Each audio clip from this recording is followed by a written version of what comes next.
He wants me to go away. No, he doesn't. But he doesn't know. He doesn't know what? Samara?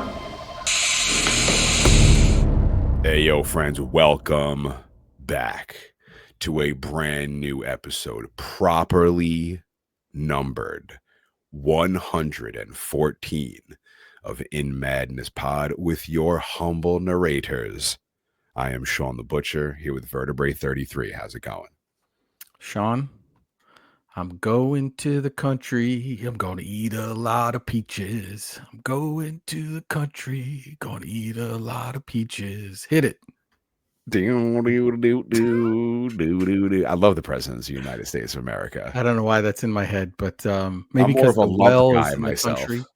What's that? I'm more of a lump guy myself. Oh, lump. Yeah, it's in my head. I don't know, maybe because of the well and everything. It got me thinking about the country. But I'm good. Are you horrified? Are you having nightmares? Are you kept up awake at night? No. Oh, okay.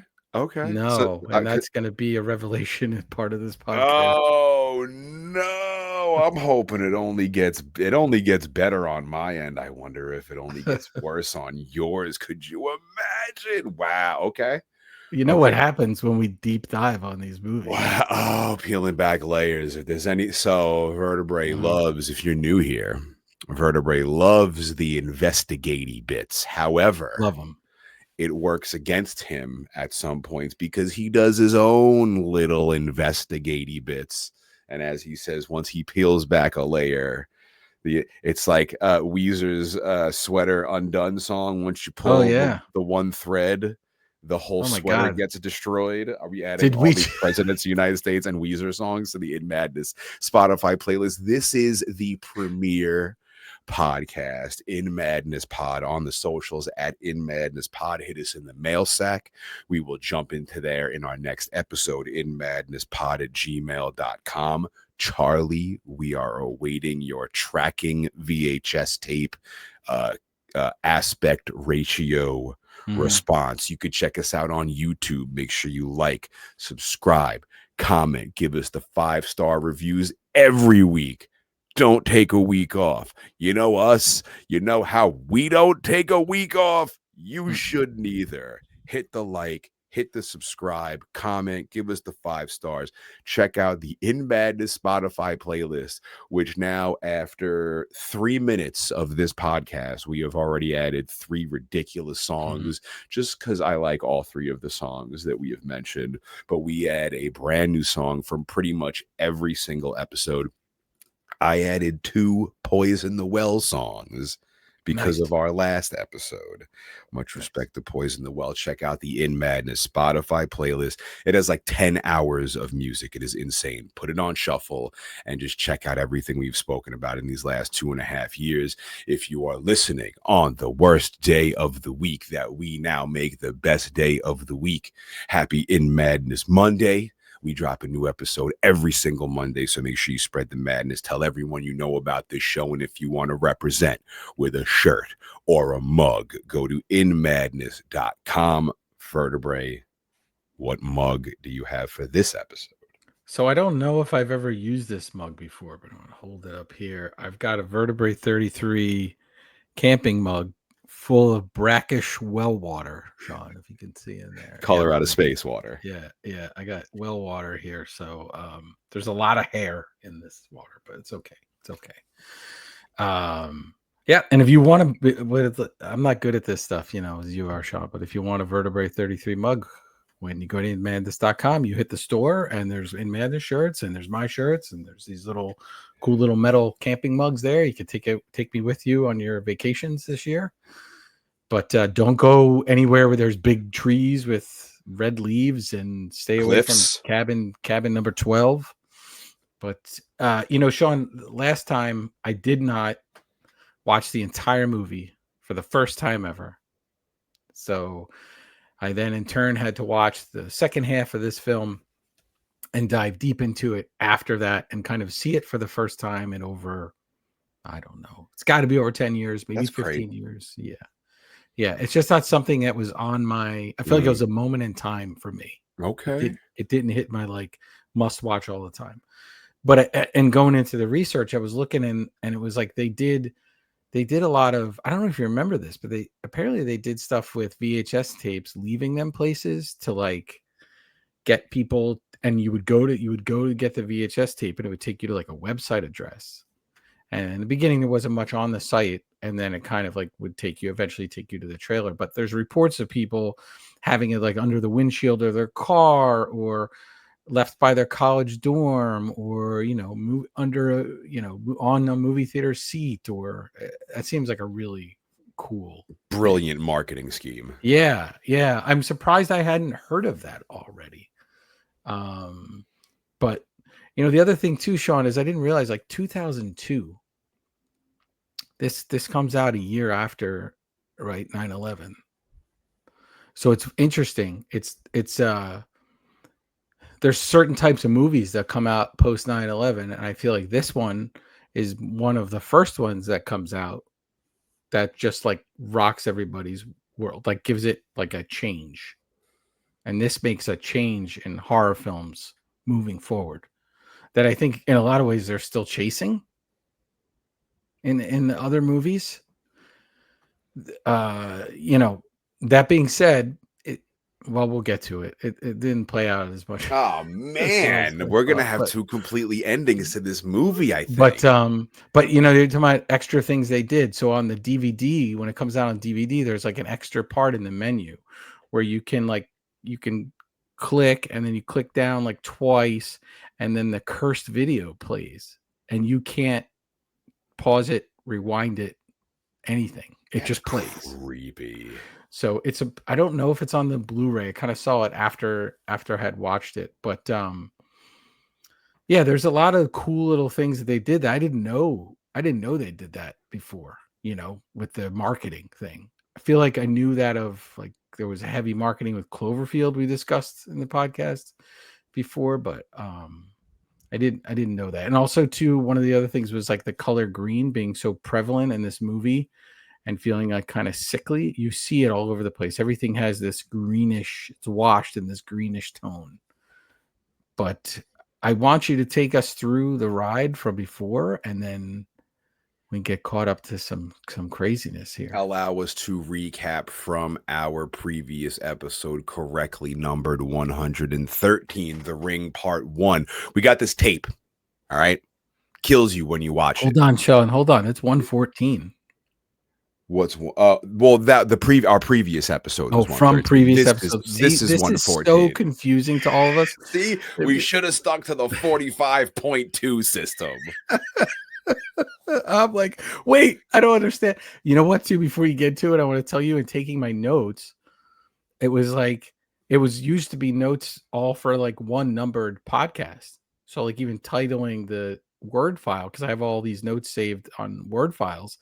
And I was like, what do I title this one? Like I titled like 113_114. And then since I had stopped halfway through the movie, I was like, oh, I guess this isn't episode 130. Like it's a different episode now. Yeah, I'm clearly very confused by these numbers. We got this tape that kills you when you watch it. We got two girlfriends, and when you know it, one of them has watched this legendary tape, which kills you a week after you see it. This girl's watched it exactly a week ago. She walks past the TV, it turns itself on, showing us a picture of a well, and the girl, in absolute horror, dies, rotting very quickly in front of our very eyes. Her friend who was with her gets admitted to a psych ward from the trauma caused by this horrific death. We also got creepy ass Aiden, scariest kid in history. He's the dead girl's cousin. He was with her before she died. She says that she knew she was going to die. His mom, Rachel, is an investigative reporter and is now on the mission to find out how her niece died so tragically. She finds out from the dead girl's friends that she watched the tape. While snooping around her room, Rachel finds some photos with the dead girl's face blurred out of all the pictures. And in the background of the pic, she sees the last place they visited when this tape incident took place. Some upstate lodge. I don't remember the name of the lodge. It's not important. Shelter Mountain Inn. Shelter Mountain Inn. So she visits the Shelter Mountain Inn, finds the tape, watches it, and now she has 7 days to live. We see the full tape ourselves as the viewer. It's very psychotic. It's graphic images, dead horses, strange lady, weird ladders, chairs, some sort of eclipse, a picture of a well. Rachel gets her ex Noah involved in this investigation to find out everything he can about this tape. Turns out Noah is also creepy ass Aiden's dad, but a pretty unattentive dad. Also, now all of Rachel's pictures of her face are blurry. She makes Noah a copy of the tape. Noah watches it. Now he's got a week before he dies. While investigating the tape, Rachel sees a lighthouse in the background. She does some investigating bits that Vertebrae loves and finds out this lighthouse, where it is, and now she's going to go pay it a visit. She also finds out the creepy woman in the video is Anna Morgan, who was a happy woman who loved horses. Died by suicide, suffered from hallucinations. Rachel is also careless as hell with this tape. So her dumbass son Aiden watches it one night because he's got nothing better to do. Now he's got 7 days before he dies as well. Rachel follows clues on the tape to find out its origin. Through her investigation, she finds out that before you die, you see the ring. She hops on a ferry to a lighthouse island. On this ferry, she's doing more investigative bits and finds out Anna Morgan has a child, Samara Morgan. Also, there's a horse on this ferry that ends up losing its mind, jumps off the boat, gets sucked under into the engine rudders, and chopped into horse soup because no animal makes it out alive from a Madness Pod.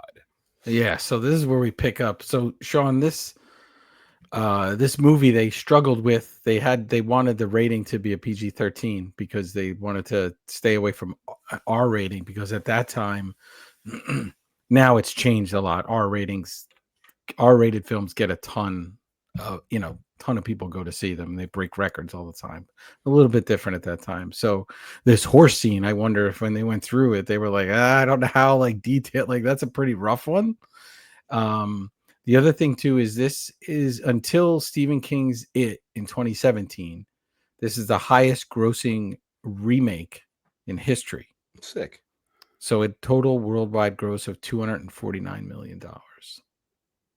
Deservedly so. I will say right now, it is probably, of all the horror movies I've seen and can remember off the top of my head, it probably has the most investigation of any of them by far. And those parts I love. Noah breaks into the psych ward to gather Anna Morgan's records. Rachel is now on Lighthouse Island. She hitched a ride to Anna Morgan's old house. It's this old barn. It's kind of like the Camera family farm from Longlegs. Rachel runs into Mr. Morgan, this grumpy old bastard, played by the dude who plays a grumpy old bastard in every single movie he's in. What's his face? Brian Cox, right? That's his name? I think so. Rachel tells him she's writing about his horses. She read that he had to put a lot of them down. He's like, they did it themselves. They drowned. Rachel wants to know how. He tells her they broke the fence and ran to shore. Rachel thinks they went crazy, and Mr. Morgan feels they can just sense things before we do.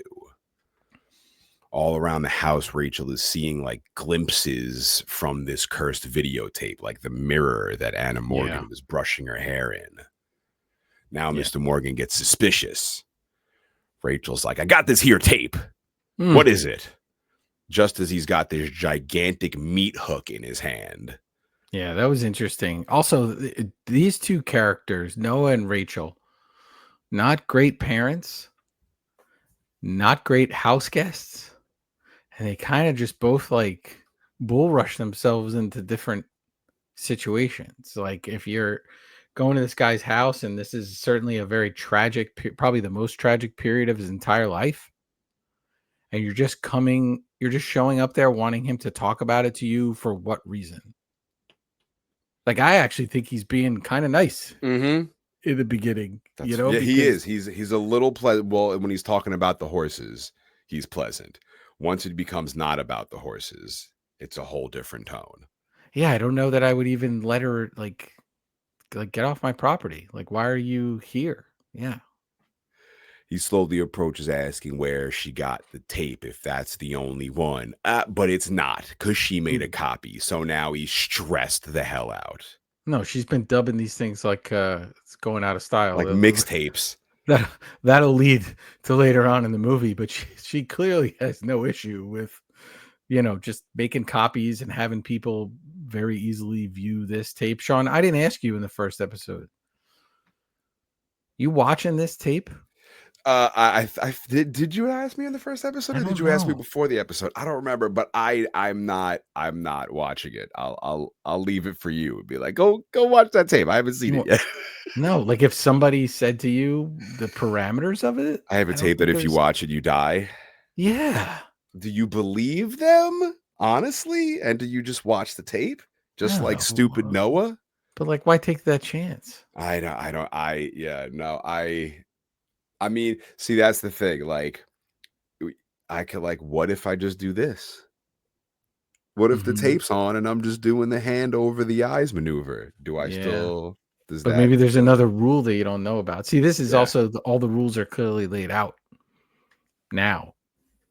I don't know that other people knew these rules. I'd be curious as fuck as to what's on that tape. I think it'd be like fighting the urge. Like, I don't know, to just hand me something and be like, you can't watch this tape. Right. I'd be like, what? What do you mean? Why? So yeah, I think it depends on age too. Yeah. I think like you're younger, maybe like, come on, you guys are ridiculous. I'm gonna live forever. Give me that tape, I'll watch it. Like, no problem. Peer pressure. If other people are watching it, hey, you got to be able to gut that out. Yeah, you know what? The only one who's better at like copying this tape and doing AV stuff is the girl in the well. For real. There's a lot of video stuff in here. Not a lot of stuff with DBs, Shawn. Not a lot of. You don't know nothing about DBs. I taught him a new word, and now he loves using it. I love it. It makes me sound like a professional podcaster. Mr. Morgan boots Rachel's ass out of the house, just like Vertebrae would have. Rachel asks about his daughter. He says he has no daughter, but Rachel is confused. He kicks her out and slams a door in her face. Bye-bye. Outside, Rachel sees a swing hanging from a tree, clearly for a child. Yeah. Rachel looks at the outside of the house, takes a picture out of her pocket, a picture that creepy ass Aiden drew for her, and wouldn't you know it, the son of a bitch drew a picture of Anna Morgan's house. He drew a family with a young girl, but the young girl's face is all scribbled out with a thick ring. Yeah, I don't get his connection to Samara. Yeah. It's never really answered. I mean, he's got these Danny Torrance shining powers. I feel like he has this like kinetic energy with his cousin, and then that kind of like, maybe it's like the girl in Nosferatu, maybe she's like this entity that like things can latch onto. So Samara's kind of, I mean, he is the creepiest child in town. He is, but he also has like two crappy parents. So yes, maybe not all his fault. Noah finds the Anna Morgan file at the psych ward. She had hallucinations. He flips a page for no reason at all. Looks like there's a full page in like Japanese, and I'm wondering if that's a tribute to like the original. I would think so. Also, like, this guy's just busting in places, reading stuff. I'm gonna give him credit, Shawn, because this is where I wrote my notes. This movie has the most research in a horror movie ever. Iconic amount of research. Like, there's just a lot of. But again, she barges in the house. He's barging in here to look at records that he's not supposed to see. There's no security. There's no anything. Yeah. He sees Anna had a bunch of miscarriages, and then his nose starts bleeding. A file falls on the floor with a bunch of pictures. The file says, subject, Samara Morgan, sessions terminated at father's request, but there's still a video of the sessions. Noah wants that video.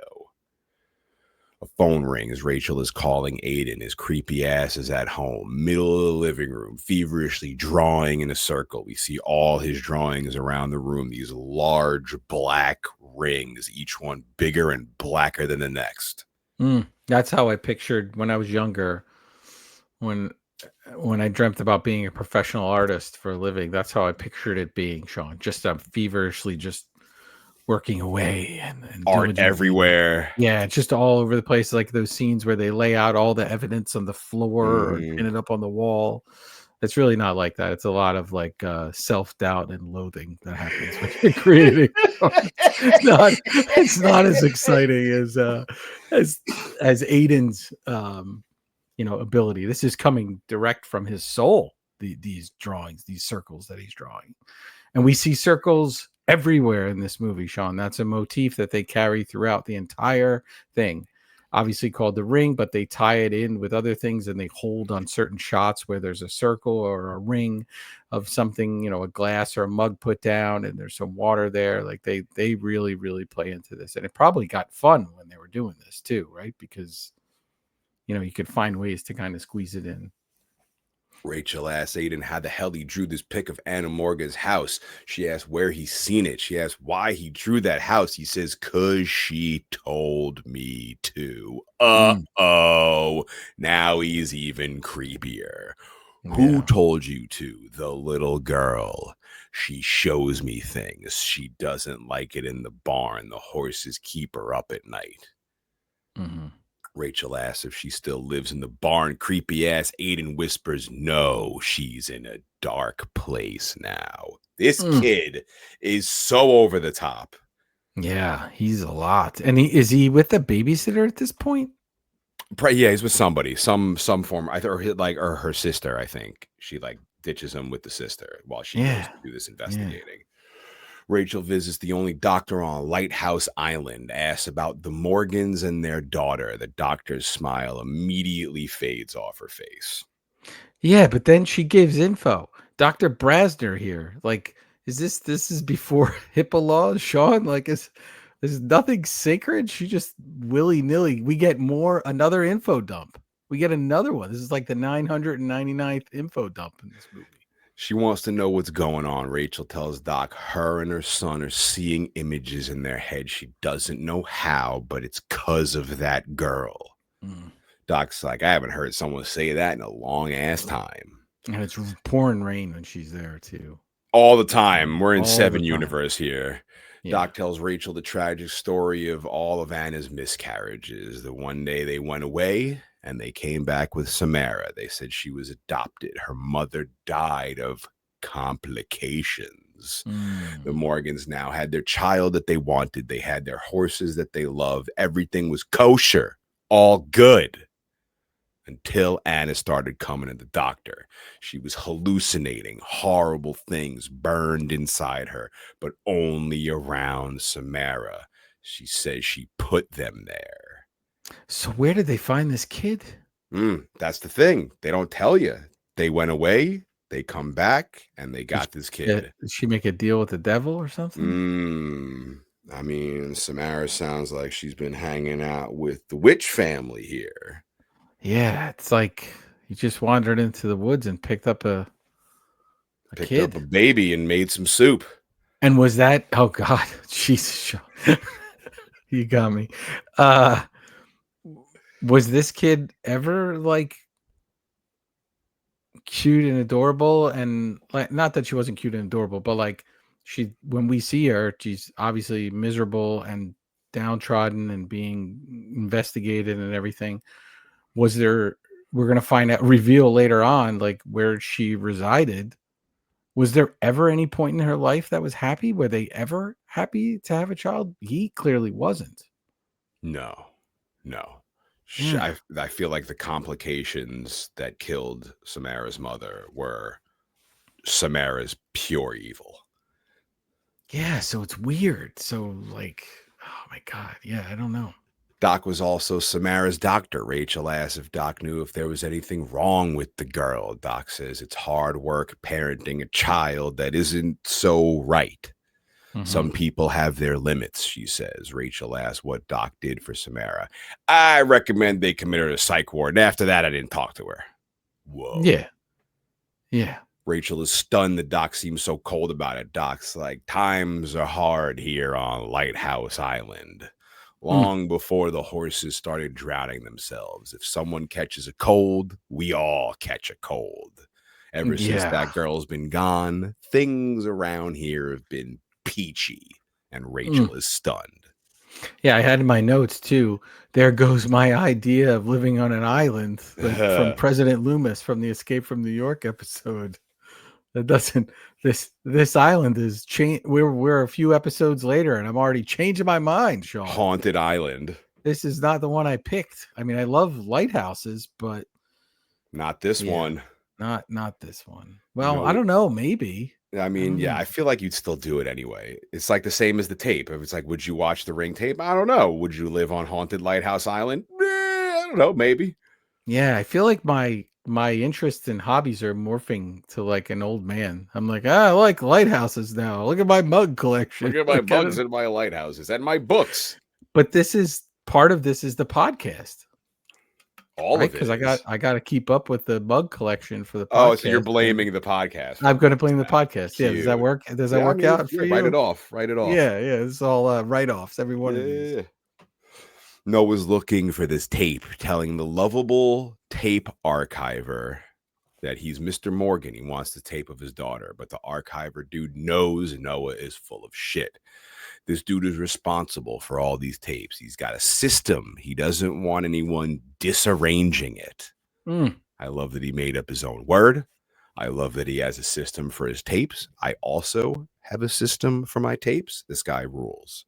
Yeah, except he's lousy at his job because he's a complete stranger. He's like, hey, go check the tape out. He pulls out a box holding the tape Noah wants. He opens it and it's empty. And I love it hilariously. This guy's like, okay, now I'm mad. Noah's like, who's the last person to watch it? The dude looks at the sign out sheet. Of course, hilariously, it says Mr. Morgan. He frowns and looks up at Noah and is like, yeah, it was you. Yeah. Rachel knocks on Mr. Morgan's door again, but the door is open. The house seems empty. Rachel finds a box in front of a TV with a top-loading VCR. I love it. I love this movie. The box is Samara's file from the psych ward, and right there in the VCR is the tape that Noah was looking for.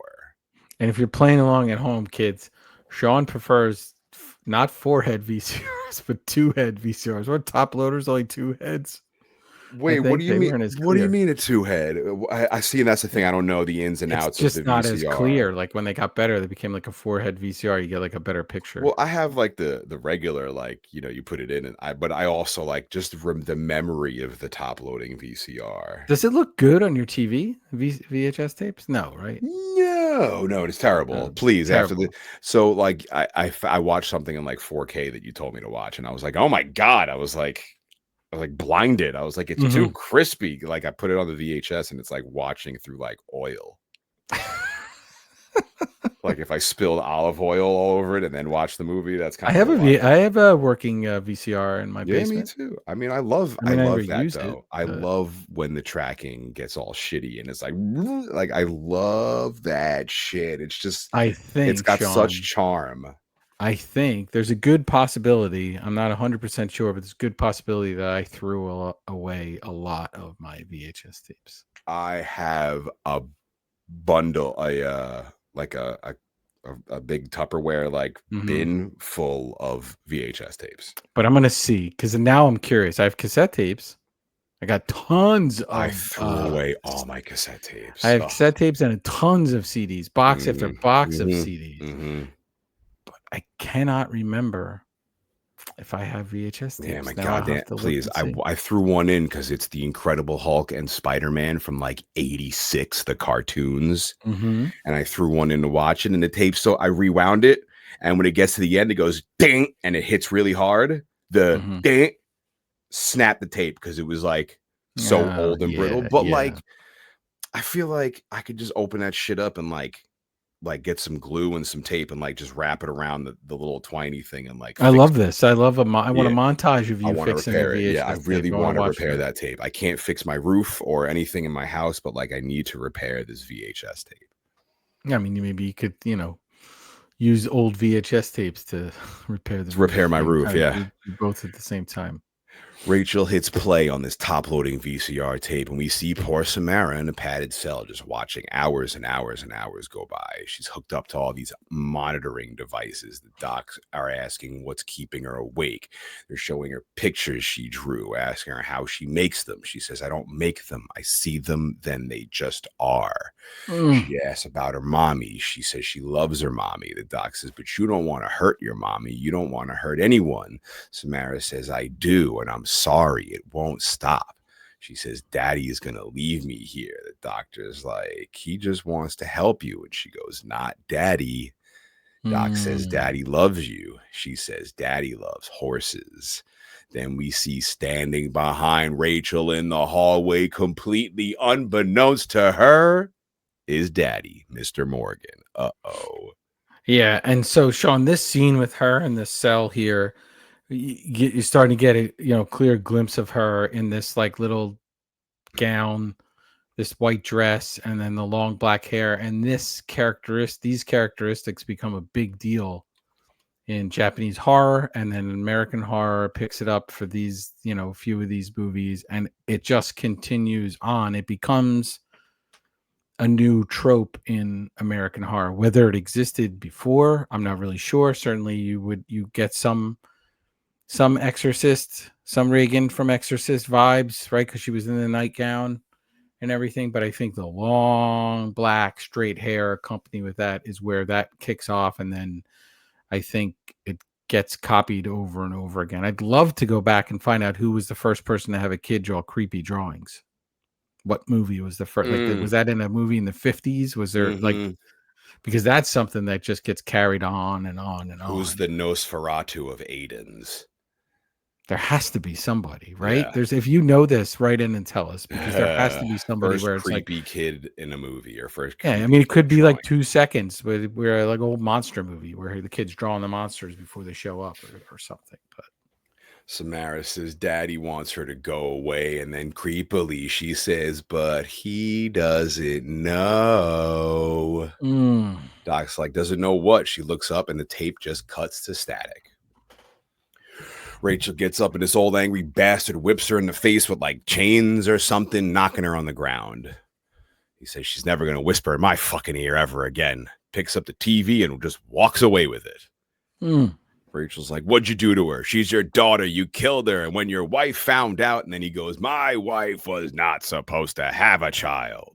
Then we get a closer look at this dude. He's got all these electrical sockets hanging around his neck and these power outlets with a bunch of plugs. Yeah, he's got like a power strip, and then we see the cords as we're headed into the bathroom. I got a lot of questions about this in a second. The floor is soaked. Uh-oh. He's charging everything up, saying he hears the whispers all the time at night in your sleep. Even the damn horses hear it. And those pictures, Christ, the things she would show you. Rachel says she's still showing them. Pop says she'll never stop, and you coming here proves that. As he's plugging in even more electrical devices and steps his ass in the tub, she begs him, please, how do I stop her? If not, my son will die. And he looks her right in the eye and says, oh, yes, he will. She never sleeps. Woof. He then puts this like antenna contraption around his head, flips the switch, electrocutes the ever-loving shit out of himself, dead. I think that thing he puts around his head is to do with horses. Okay.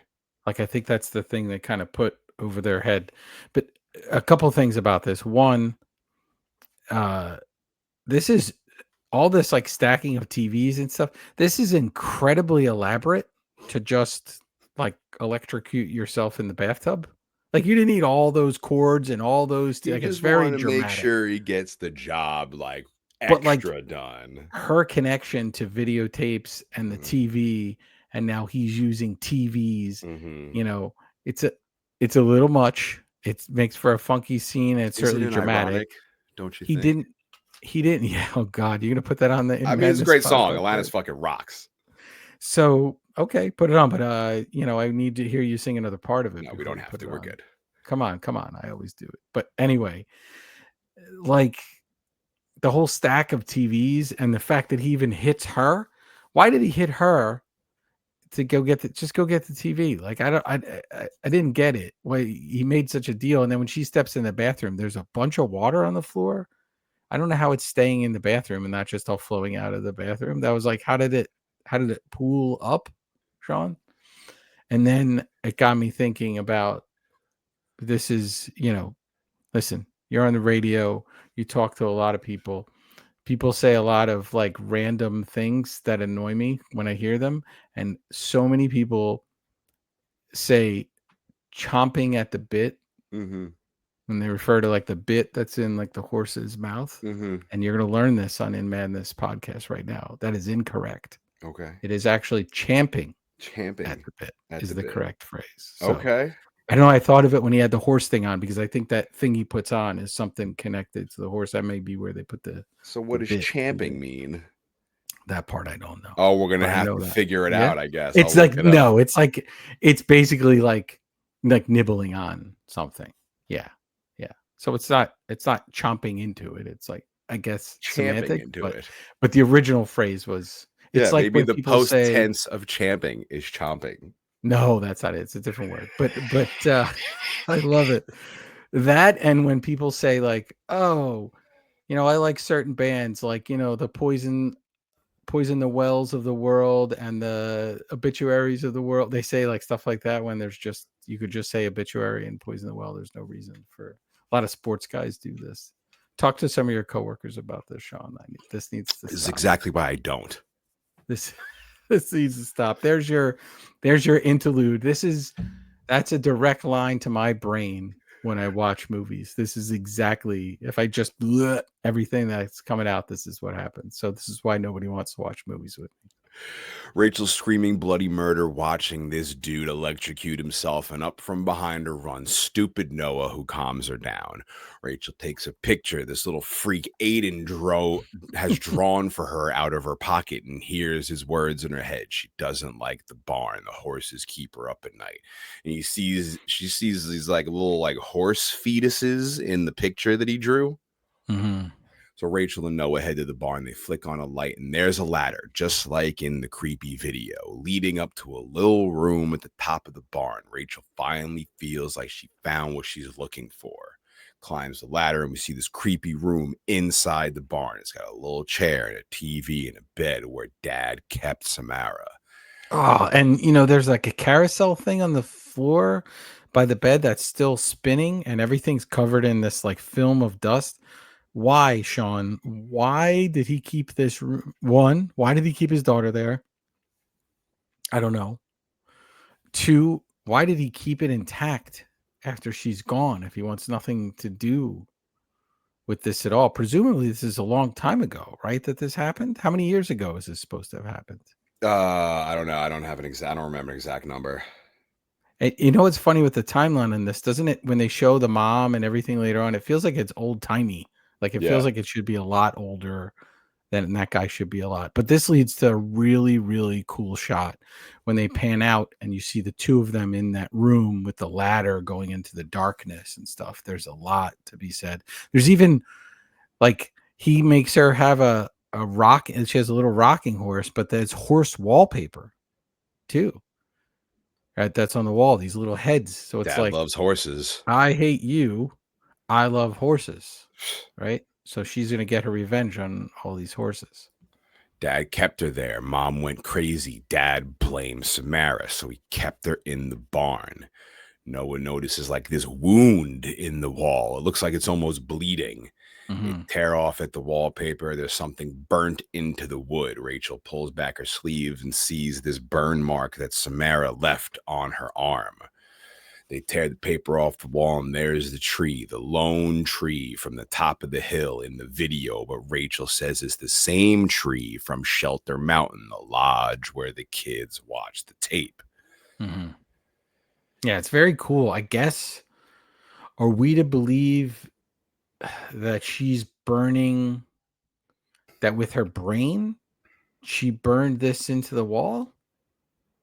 Yeah, I don't know. I don't know how it was burned in there, but it's like, no, she probably like, I don't know how she physically burned it So in it's there. funny. They say her ability to project images onto objects is referred to projected thermography. Mm-hmm. So they believe they created that just for this movie. It's a pretty cool term.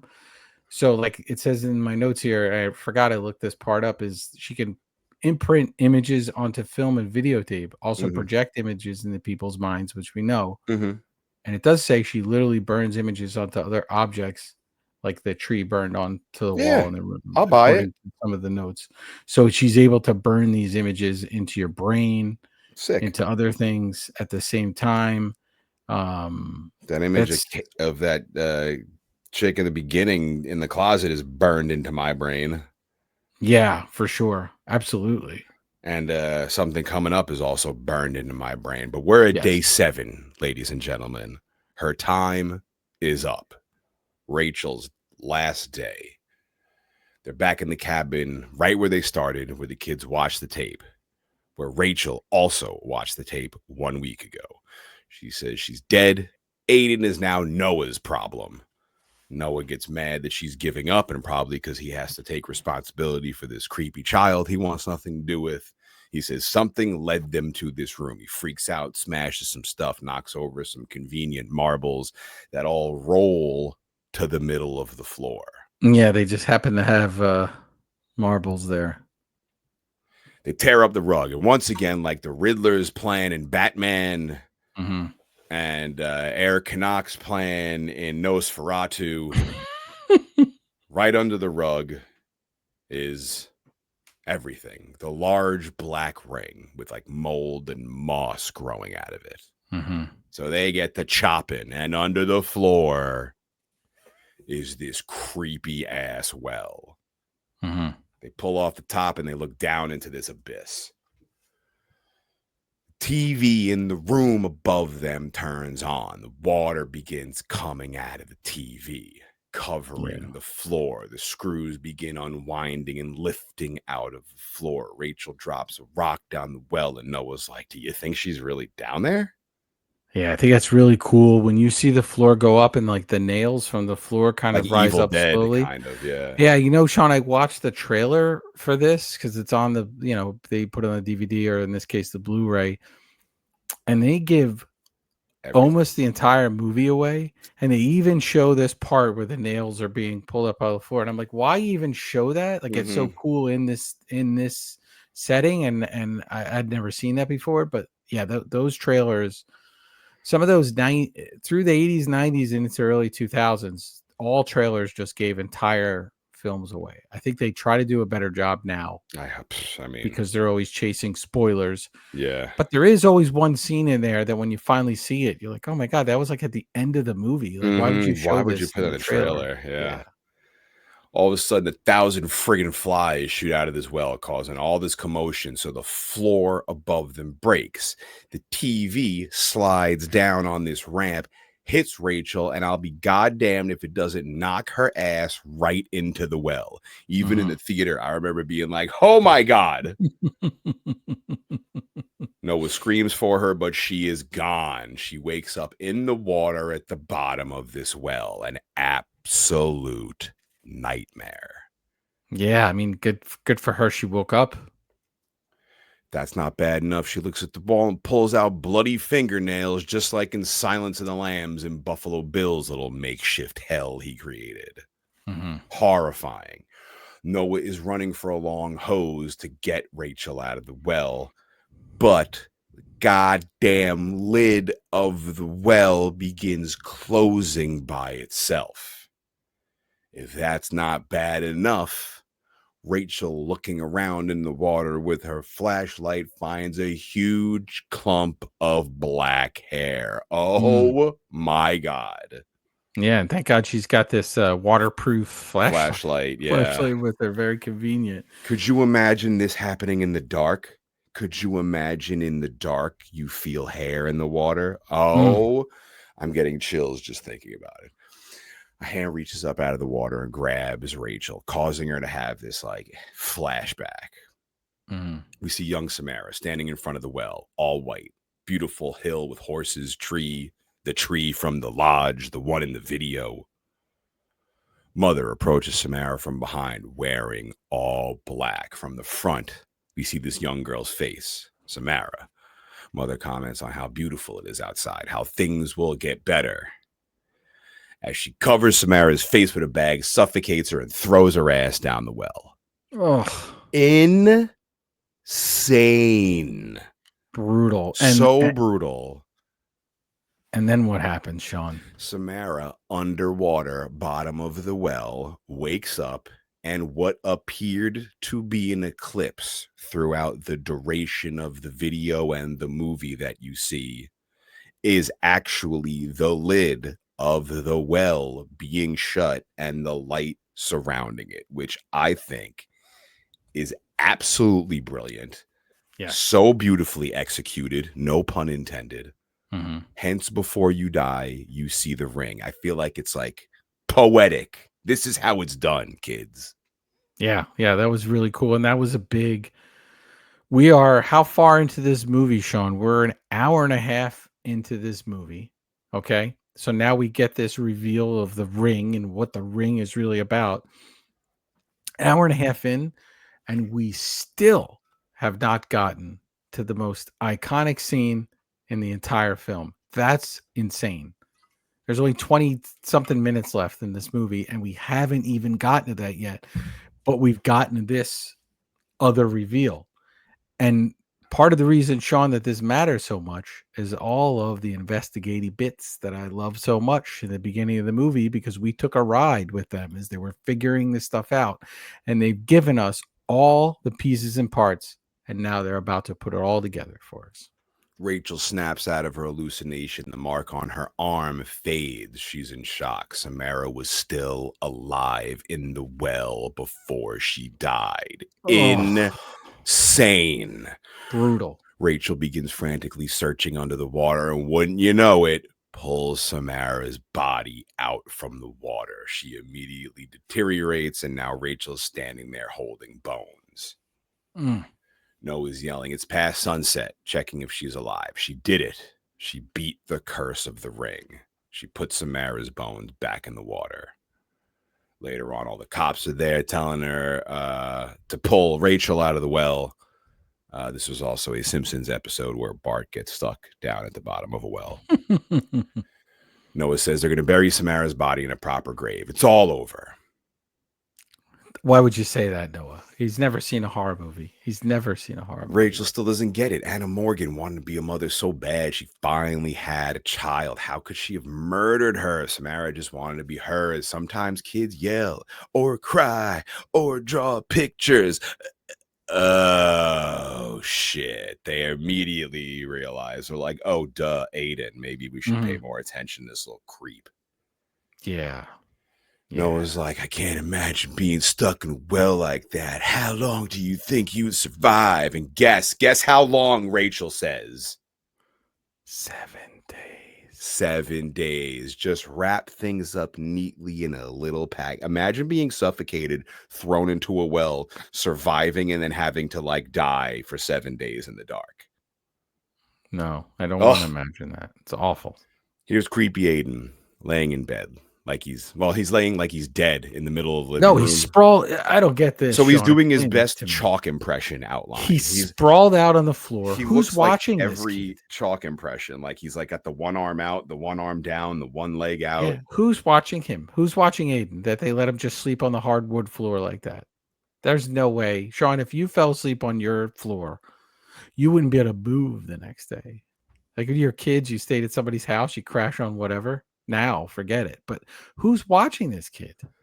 Nobody. There's no babysitter there. There's nobody there. For this little creep. Yeah. He's not dead. He's just sleepy. He wakes up, sees his parents together holding hands, and all is right with the world. Oh, how cute. Rachel tucks his creepy ass into bed. Noah lays down his pimp card. Call me sometime. Unless you're watching a movie. Funny guy, this Noah. Oh, yeah. And did you notice, Shawn, They're standing by her door, and you see her apartment number. It's 601. 6 plus 0 plus 1 is 7. They have a kiss and now they're back together. Cute. So now we can end this movie. Everything's fine. That's great. Yeah, it's all good. Nice happy ending. Good note. We're done. Aiden wakes An up. hour and what are we? An hour and 38 minutes or something. Yeah, we're done. This We're movie. done. We're Movie's fine. over. We can get Quick up. movie. We can get out of here. We solved it. This poor we can go girl. take a leak. I could stretch my legs. We can debate on the walk back to the car like I like to do. Aiden wakes up. Rachel's in bed with him. He calls her Rachel again. So he's still weird even after all this is resolved. That's okay, though. Everything's fine. Movie's over. Everything's worked out. Good and fun movie night. Everyone had a great time here. Mom's not going to work. She's spending time with Aiden. They could be a family again. Nice, happy ending. All good. The end. Aiden's like, what happened to the girl? Mother's like, we set her free. Oh, fade to black. And then we get the curtains closed. Cute. Perfect ending to the movie. No. Aiden gets up, very alarmed. You helped her? Why did you do that? You were not supposed to help her. Oh, no. Even in the theater, I was like, no. Yeah, you know what he's really thinking? He's thinking, yeah, I'm supposed to help her. You never helped me. No I got to make my own peanut butter and jelly sandwiches and tie my own tie. And you're helping some girl out of the well? What's wrong with you, Mom? Yeah. I can't believe they just heel turned her. Yeah. Rachel rolls up his sleeve and sees Samara's handprint on his arm. This creepy bastard goes, don't you understand, Rachel? She never sleeps. And then his nose begins bleeding. We're not done. We're not resolved. Everything isn't wrapped up neatly. We are still deep in the shit here right now. Yeah, Wild. We've got like 16 minutes, 17 minutes left of this movie, and it's really about to happen. This twist. This is so sick. Now we get stupid Noah in his stupid office drinking his stupid coffee. Picks the mug up off the newspaper and leaves a ring. I seen Vertebrae looking at that mug and know he lost his shit. Yeah, where's that mug? I need to buy that mug. Is there an auction? Is Heritage Auctions have that mug for sale? Where is it? Noah's TV turns on. He turns it off. It turns back on, and on the screen is a picture of the well. His phone begins ringing, and it's Rachel. Noah approaches the TV. It's the still shot of the well. Till, holy shit, a hand and hair and head begin crawling out of the well. So creepy. Such a great movie. Noah is staring in shock, his phone ringing. Samara crawls her creepy ass out of the well and is approaching, but just on the TV. Sure, it's scary, but it's just on the TV. It's okay. He saw it on the television. The you get that quote, Sean? He saw on the television, The Shining, when they're driving up to the overlook. Yes. Yeah. I'm so good at this. We should do this. We should do trivia sometimes. The TV is glitching out. Samara is slowly zombie-like doing this like twisted walk, creepy as hell, right towards the camera. Yeah. Towards and Sean, stupid Noah. Oh, stupid Noah. Crazy ass Aiden and stupid Noah. And this, we were talking about this trope of the girl with the black hair and the gown and stuff. They do this in The Grudge as well.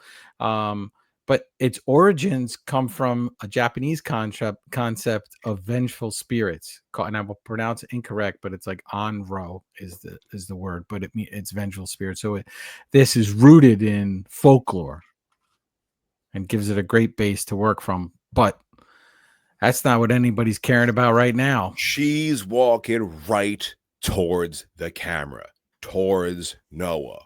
But it's all right, because it's on TV. It's not real, but it's still really creepy.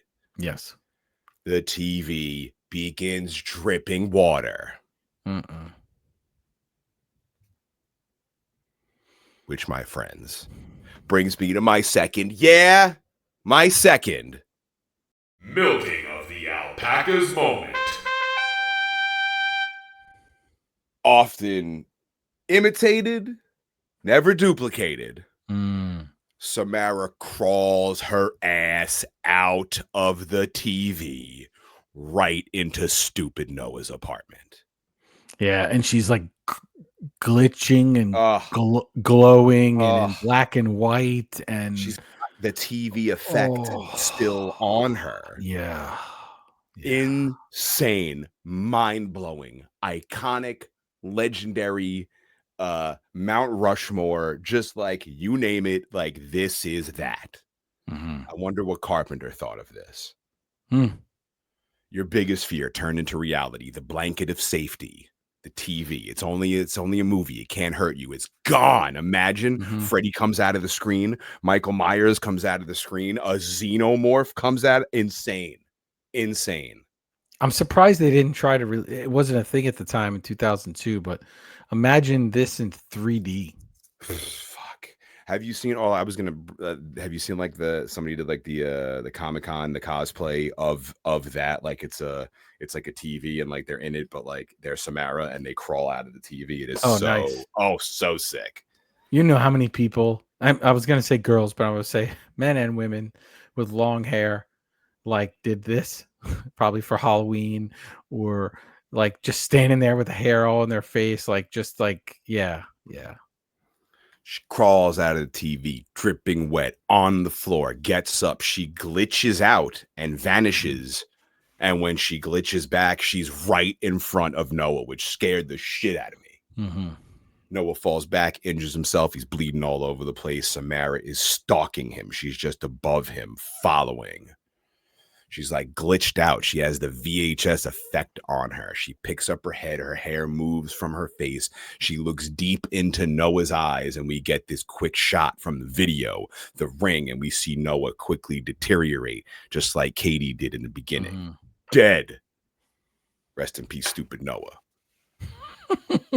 Rachel pulls up to his place too late, sees his body in a chair, static on the TV. Under the chair is a puddle of water. She sees blood all over the place from his injury. She approaches the chair, turns it around, and screams bloody murder.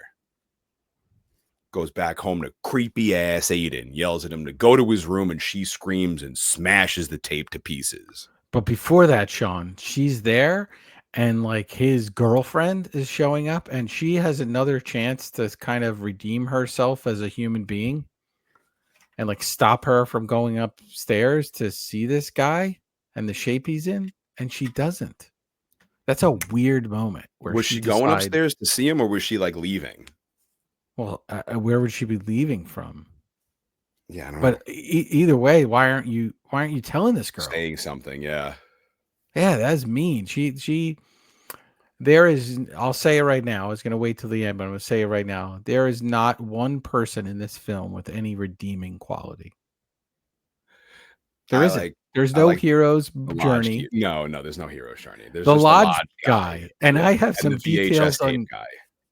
On him later on that are kind of sad, the lodge guy. But anyway, there's no main characters that we like in this movie. And often that will derail films because people want somebody to root for, somebody to latch onto. But this movie is so bonkers, so crazy that it doesn't even matter. It doesn't derail this film at all. She throws this VHS tape in the fireplace, just like Chucky. She's trying to figure out why she's alive. What did she do differently that Noah didn't? Then she realizes the tape Aiden watched, the one that she ripped out of the VCR in part 1 and threw under the couch in the beginning, was a copy of the actual tape, not the actual tape. It's sitting right in front of her under the couch. She gets a flashback to Samara in the psych ward saying her dad didn't want her. We see Mr. Morgan screaming that his wife wasn't supposed to have a child. We see Anna tossing her in the well. We hear Aiden say, "Don't you see, Rachel? She never sleeps." And Samara in the psych ward singing, "But he doesn't know." Doctor tells Samara she doesn't want to hurt anyone. In the beginning, when Rachel saw this, Samara sounds sad. Yeah. This time she sounds evil, but I do, and I'm sorry. It Yeah. won't stop. And so, Shawn, the dad, help me understand this. So the dad, presumably she makes the tape for him, and then he realizes if he copies it, he can pass it on to somebody else, and maybe he puts it in that lodge so people could see it, like leaves it there on the video shelf because obviously he's familiar with that place. But what he doesn't know is that it doesn't matter. He's still going to be tormented by her and her visions for the rest of his life. So, I mean, we're operating like we didn't see Ring 2 or the one after it, and they come back for Ring 2. So without seeing it, I'm going to say,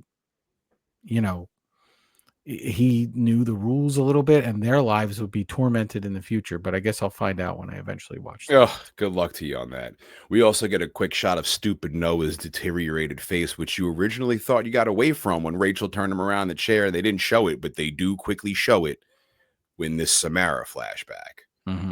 That's when Rachel realizes she's the only one who made a copy of the tape. That's why she survives. So now she's going to make creepy ass Aiden do the same thing. Now we got both these idiots sitting there watching this tape again. Like, Jesus Christ, isn't this kid messed up enough? And can't you literally do anything for the 45-second duration of this tape? Drink a glass of lemonade, eat some mint chocolate chip ice cream, literally do anything, not put your face 2 inches away from the TV and watch this thing again for the dubbing process.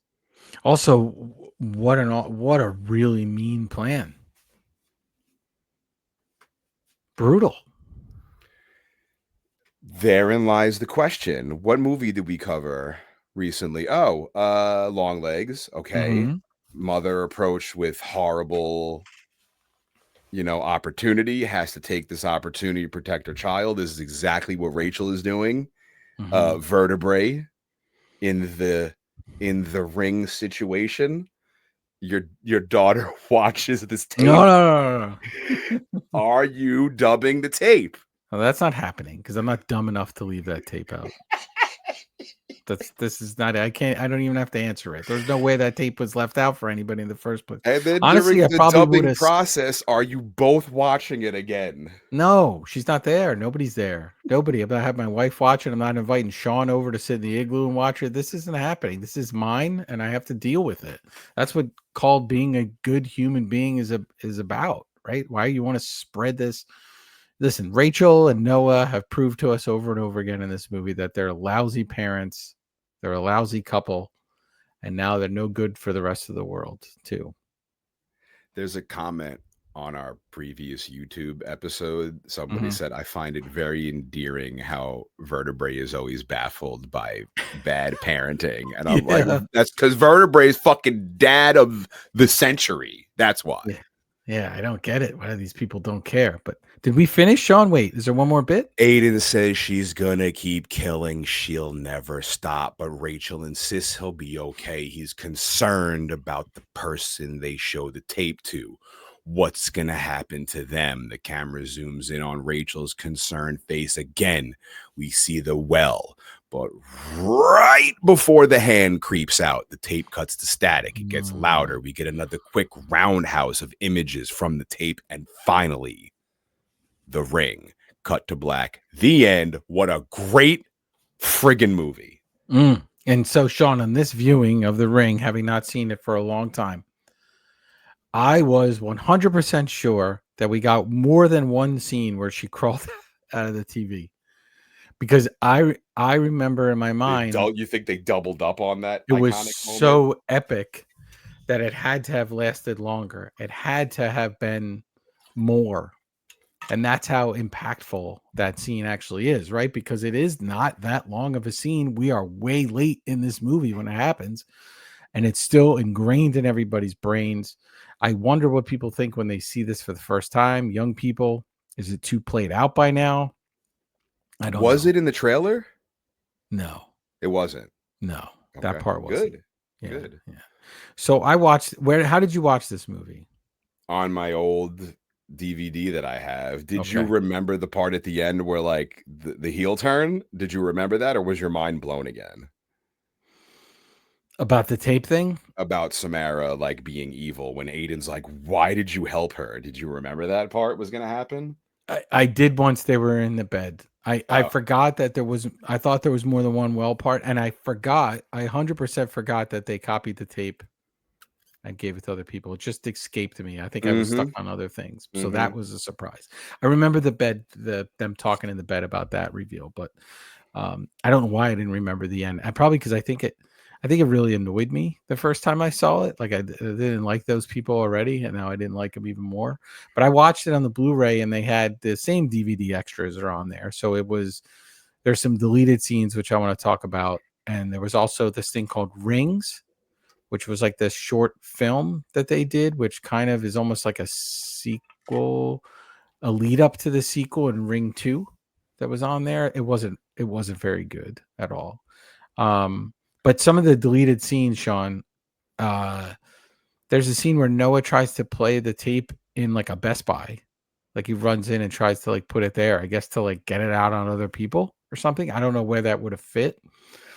There's more of the babysitter with Noah and a funny little scene where he goes in and he asks that he needs to find a certain tape. And then he's like, "Oh, an unmarked tape," and she starts laughing, like, "Oh, unmarked tape." There's that Porno. fun little thing. Um, so there was also this You would whole. imagine the babysitter's the first one to get the tape. I would Like when think Aiden's so. like, "Who's going to get this tape?" I guarantee Yeah, you Rachel's sitting there like, "Oh, the babysitter's getting the tape." yeah. So apparently there was a part deleted scenes. There was a guy who played a criminal who she interacts with as a journalist at the beginning of the movie, and then she returns so she interacts in the beginning. She's doing some investigation, and in the final scenes of the movie, she would have returned to that criminal and given him the cursed tape. So we sort of established that this guy's no good Mhm. as a person, and she'll pass it on to him. I don't know Mhm. what happens if he dies. Does it just stop? And they actually never even released. These were filmed scenes that they've never even released. Mhm. So the character's name is Edward Milson, and it describes him as arson case killer because he attacked the little girl and murdered her by setting her on fire. Fantastic human being. Right. So they established this early in the movie, would change the pacing totally. Mhm. And then it's okay if she's giving the tape to him, right? It's okay. Like when we establish a really bad guy, it's No, okay I that the like guy this dies. uncomfortable, open-ended. We don't know what's going to happen, and like maybe it's going to be you who gets the tape.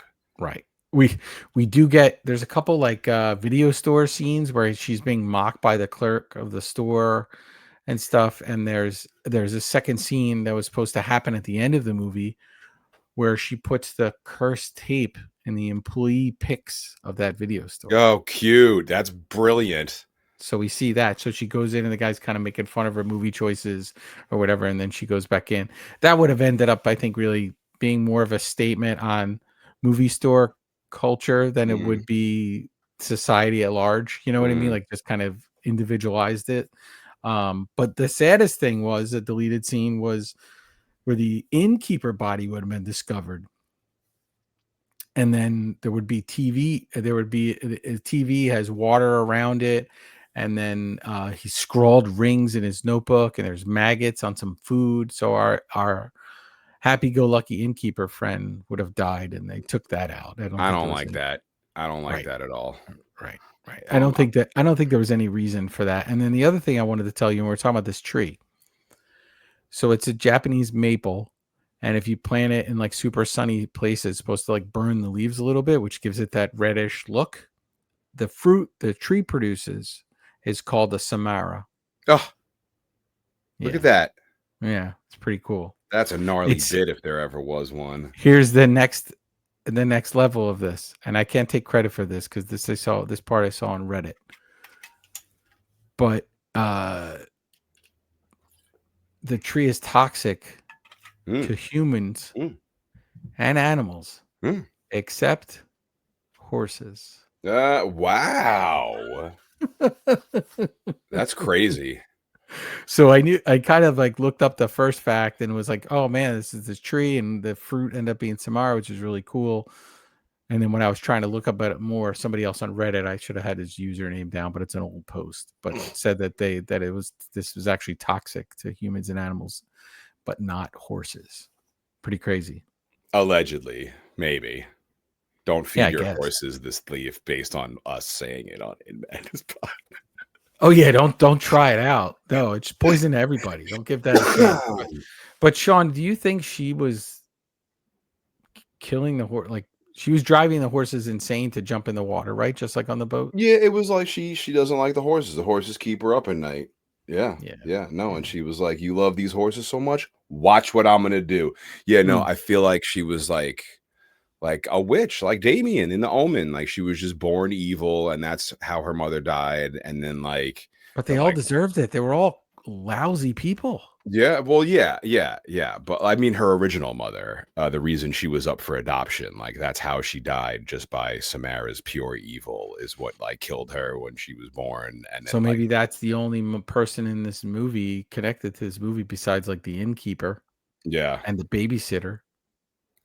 The babysitter is the sequel should have been about the babysitter.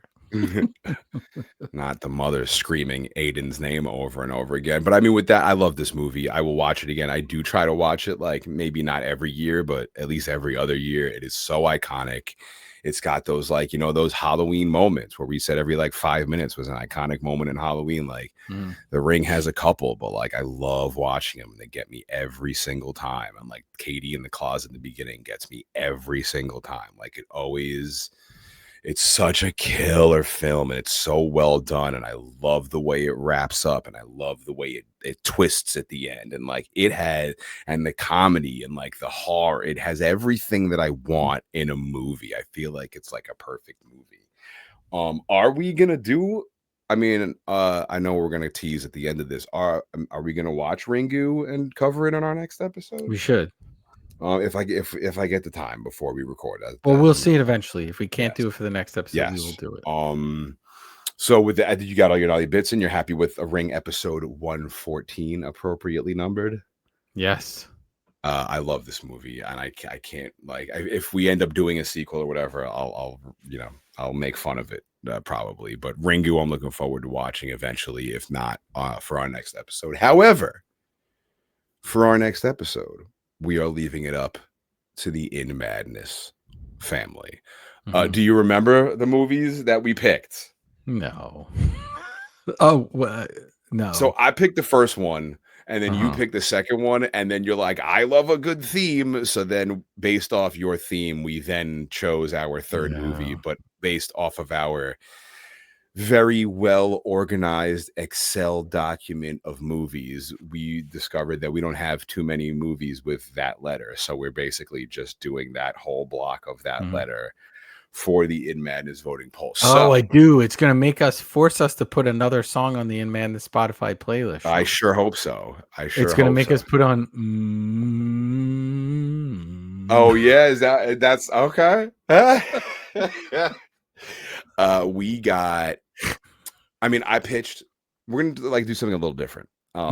Instead of going like the horror movie route or the scary movie route. Since we just did The Ring, which is heavy, we're gonna do something a little different. We're gonna make a little left here. So the three movies we have decided to pick, and just how it all went down. I started with Mortal Kombat. The original Mortal Kombat, I believe, from 1995. I love that movie. It gets a lot of shit, but I think it is a great movie. I have never seen it. And I think you'll enjoy it. And if you really want to watch a bad movie, the sequel to Mortal Kombat is awful, and it only goes to show how great the first movie is. So I'm choosing Mortal Kombat, which you came back at me with. What movie did you want? I don't remember now, Shawn. Was it Malignant? Malignant. Yes. I pitched Mortal Kombat, then you pitched Malignant, and then you're like, wait, we have to stick with the letter M. I love a good theme. So we scrolled our very well organized Excel document of movies and found the only other movie we have with the letter M on the list was Monster Squad. Yes. So the 3 movies that will be up for grabs, we will announce the winner next week on our 0.5. I mean, Inside Madness. And then the week after that, we will release the episode of us reviewing either Mortal Kombat, Malignant, or Monster Squad. I don't never for all of our voting polls, I was positive what the winner was going to be. On this, I have no fucking idea. No idea at all. No idea. I've never seen Mortal Kombat. I've seen Monster Squad. It's been a long time since I've seen Monster Squad, so it'll be fun to see it again if that's the pick. Malignant is obviously a more recent movie. It's one that I brought up a few times. It's an absurd film, which is fun to talk about them. So I'm not hedging bets on anyone. Let them pick whatever, and we'll watch it. Because I feel like anyone could win. I feel like people will be like, oh, cool, nostalgic Mortal Kombat. But then they'll be like, oh, even cooler, more nostalgic Monster Squad. But then I feel like the other half of like the weirdos who listen to this will be like, oh, Malignant. I love Malignant. This is we got to push Malignant. So tell your friends about the premiere podcast where even you get involved and pick the movies that we will be discussing on the socials. This is how you're going to vote. At In Madness Pod on all the socials. inmadnesspod@gmail.com is where you can email us. We will be dipping into the mail sack for our next episode and reading your emails. Not only do you get to pick the movies, you get to have a say on one of our episodes as long as we approve the email in post-production. Make sure you check us out on YouTube. Like, subscribe, comment, give the 5-star reviews. Talk about how endearing of a man Vertebrae33 is as a parent, as an artist, as a fellow podcaster. I love watching people comment on different aspects of this podcast. It's over 2 years you've been doing this podcast, and you've finally done it. You've finally given people reason to send hate mail into this podcast. For what? Bring it on. Bring on the vertebrae hate. Let's hear it. I've been itching for podcast beef. I don't know what podcast beef. Everyone says they love how endearing of a father you are. That was one person, The other everybody else is talking shit about vertebrae. No, I don't know. But it's thank you very much for listening. I appreciate anyone taking this ride from us. People are listening, Shawn, and people are diving into the back catalog. I looked at the stats this week and I was curious, and like out of nowhere, there were like 30 downloads of Nightmare on Elm Street, the part 2 of those episodes. Do you know our most popular episode yet? Do you know our most popular episode yet? It was close between Prometheus and Barbarian. And I think Barbarian may have edged it. Really? Barbarian's winning. Out of all the movies we've done, Barbarian is the one running away. Right there. I forget. They're neck and neck. It might be because of our buddy Brandon from Talking Bay 94 podcast. Maybe. And it's funny, as I actually was messaging with him and I said, we got to get you on again. It's been a little while. And he said, absolutely, anytime. So cool. Maybe he's the hit. We got to have him back on. Get the hit. We've adjusted the way we do the show. He no longer has to sit through a whole goddamn movie. We'll be nicer to him. But Shawn, it's cool because what it shows me is that people are still discovering the podcast, and they're going back in, and that's what I do. Most podcasts were a few years in when I finally found them, and then it was like, hey, this is interesting, and then I would dive back in to it. So maybe I wouldn't even be caught up on the current episodes, but I would just be like, okay, let me, cherry pick these or start from the beginning. And sometimes you can hear people's progression. You can certainly see our growth. If you want to have fun, go into our YouTube and go back the videos to the beginning. We didn't have all these graphics on the screen. As Shawn and I trying to figure out, there's a Christmas episode where Shawn's got this like Christmas tree behind him. You go through the whole like moving from your apartment to your house. Like Different. Shawn has. I have virtually the same haircut. Shawn goes through like 150 different hairstyles, Costume throughout the changes. time. Yeah, I mean, I had a few costume changes, but and a lot of kind of growth as us as a podcast, as you know, doing it together and kind of honing in on what we want this to be, and all We're that still positive. figuring that out. Yeah, we're still figuring it out, but I think that's fun. I think that's cool to have people take that ride with us, and I appreciate anyone that takes the time to listen, to reach out to us, to make comments. I message with some people, will send me book ideas, and they're reading this, and they'll message me about it, and I think that's really, really neat. And we'll get to some books in a future episode. It seems like this next Inside Madness is going to be chock full already. Yeah. So I don't know that we'll get to the book club, but we'll get back to it for sure. Well, that growth in the number of episodes just goes to show that people are obeying the first rule of In Madness Pod. Tell your friends. This is also the second rule, third rule, and fourth rule of In Madness Pod. Spread the madness. Tell everybody you know. You can get a shirt. You can get a mug at inmadness.com. And with that, go vote. The voting poll is up now. If you're listening to this, it's going to be up for like a couple of days. So you only got to guess a couple of days to vote. So just, get on it. Don't wait. The time is now. I'm looking forward to it. Mortal Kombat, Malignant, or Monster Squad for it. Not next week, 2 weeks. That'll be our next movie. Next week, we will be doing an Inside Madness. And with that, we will see you in 7 days. If you survive In Madness Pod.